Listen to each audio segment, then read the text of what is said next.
What's up? It's your boy Carcino here, and let's talk about it. Oh, yeah. Pat Riley, baby.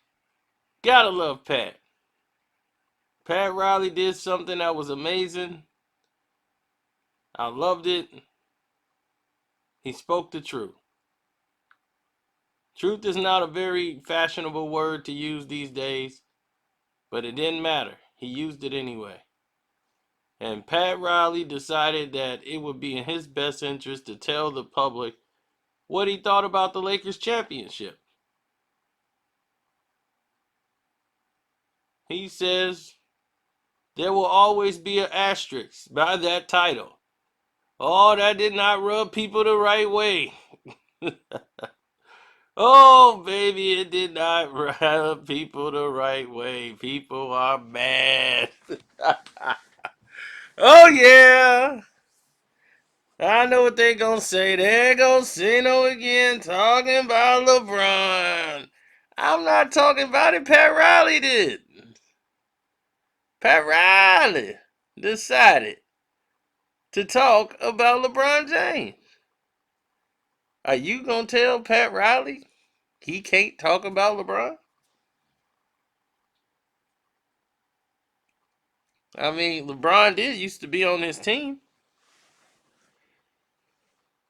I mean, they asked him in an interview. It wasn't like he went out of his way and said, "Well, what do you want to talk about today? Let's talk about LeBron." Meanwhile, if you guys are new here, don't forget to subscribe to the page. Hit that notification bell so you can get your notifications, hopefully, if YouTube decides to, play fair. But anyway, you can always support my cash out, which is Carcino, Karceno. Plus, you can get on the Patreon, where we be getting down, straight getting down for that crown. Stomp! Yes, sir. Now, anyway, the Carcino for Life Patreon, we break down a lot of different things this week, and it's pretty interesting. A lot of information has come out. Some behind the scenes of what's happening with Offset. Uh, some very interesting things about reality shows and some other stuff that's going to come out and it's going to shock a lot of people. So I don't think you want to miss that. Then let's get back to why we're here. Pat Riley was asked, most recently because of the Miami Heat, the NBA Finals, where they played the Los Angeles Lakers, and they didn't win. They lost in 6 games. So Friday they decided to interview him about staying the course, and he just said, after an impressive playoff run, and talked about, the finals, he was just saying basically he would like to see what it would be like with everybody hold. You know, he just was saying in terms of the finals, Dragic and Bam went down with injuries in game one, and that affected the outcome of the series. I mean, I think so, dramatically. You know, kind of state that, but LeBron fans just said we was hating. But Pat Riley can say it. So Pat Riley said, "I would like to see what it would be like with everybody whole. We'll get our chance again. The Lakers have a great player in the game today in LeBron and Anthony Davis. They beat us fair and squarely, but there will be always an asterisk. If we had Bam and Goran 100%, Goran was our leading scorer entering the finals. It might have gone to a seventh game. First of all, during the whole year, yeah, they beat us fair and square thing, but immediately claiming in the same sentence that they should be an asterisk, I love it."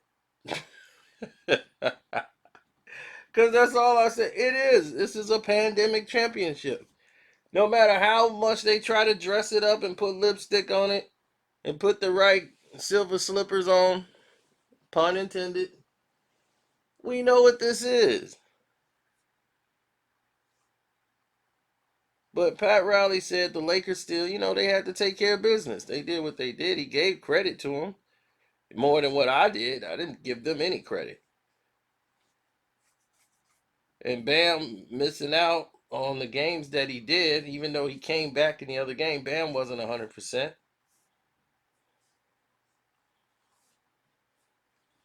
Do you think this series would have won 7 had they had Bam in the lineup with Dragic? I think it would have changed the dynamic of at least the second game. Game 2, I think, would have went a lot differently had they had Dragic. What Dragic does is not only does he give you 20 plus points per game, whenever Miami is struggling for a basket, he was the go-to guy mostly. He was what you would call the streak buster. If another team is going on a hot streak or run, he comes in and gets you that must-needed bucket, that big shot, or getting to the free throw line.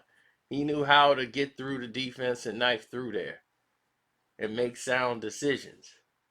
And that alleviate pressure off the young kids to have to step up and make a big shot, or Jimmy to have to exert so much energy on the offensive end because he's giving you all he's got on the defensive end. But Jimmy had to do both. He got to put up 40, 15, and 10, and then, go play incredible defense on the other side of the ball. Something we've never seen like that at this level in the NBA Finals. It's incredible what Jimmy was doing.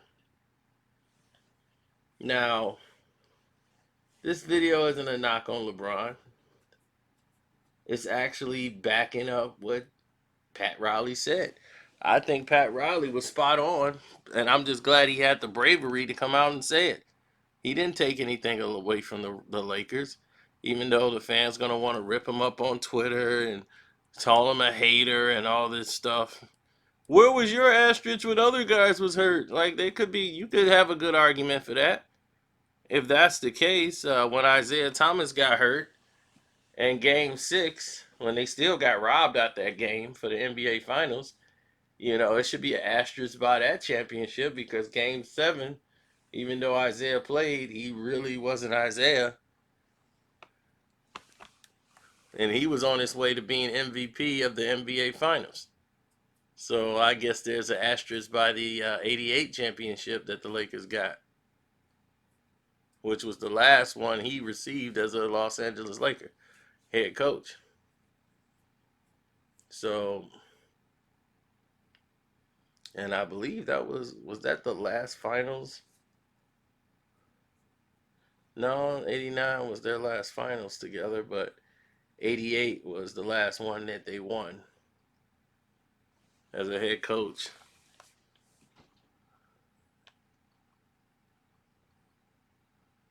So,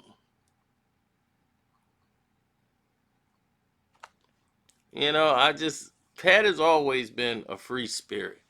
He always moved to the beat of his own drum. So, for that, I'm proud.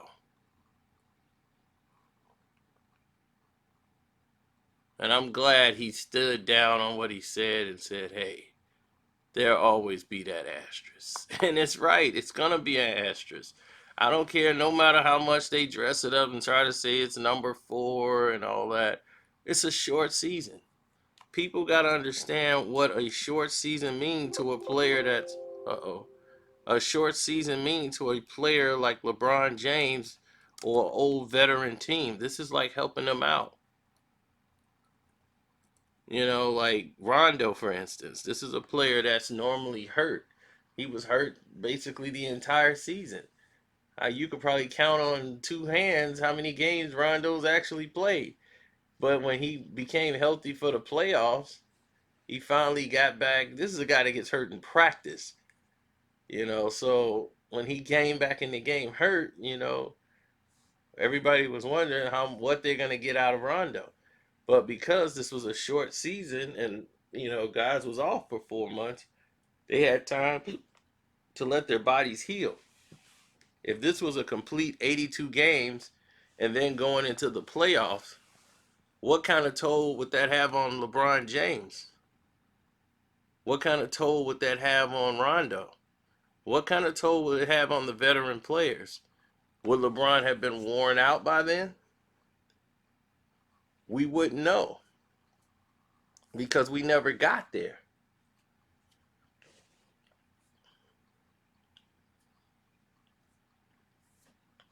Yeah, they were playing every other day, but there was no travel, no flights, no all that stuff wears you down when you're older. The legs get heavy, the eyes get tired and beady. Couldn't sleep on the plane. You're sluggish, dragging in from city to city. It's hot in this city, too dry, and then you got to fly to a place where it's snowing. So it's miserable. But now, good old Pat has come out and pointed and put a light on it because I can say it all I want. Nobody's gonna care, right? The YouTube police is definitely gonna be on my back. But if Pat Riley says it, now it's legitimized. We've said it from the very point they won and they popped the confetti and everything else. We said there was going to be an asterisk by this. How could it not be? And I've just explained and given you reasons without hating on LeBron or anything else. I gave you clear and concise reasons why. Why it would be so. And if it was an 82 game season, would the Lakers have even survived?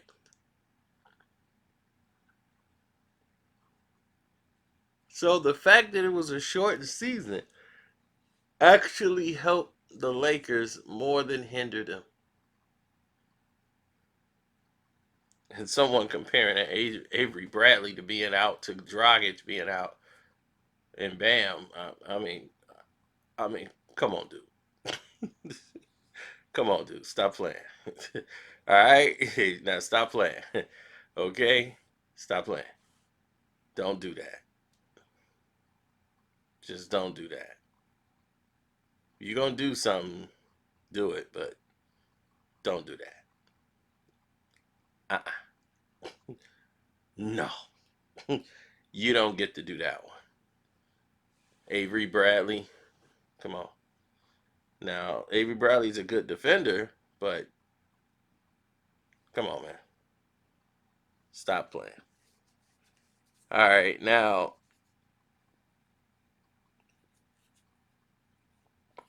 the way I look at it is this.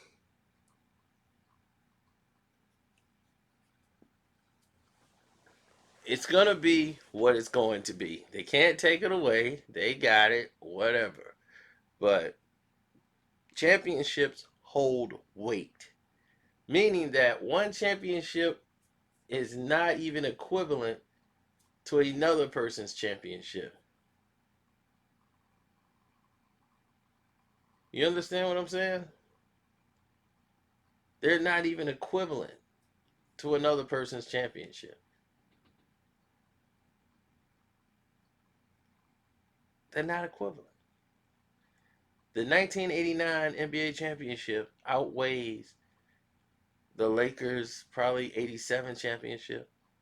It outweighs uh, the Magic and Jordan 91 championship. It outweighs any championship LeBron James has ever won.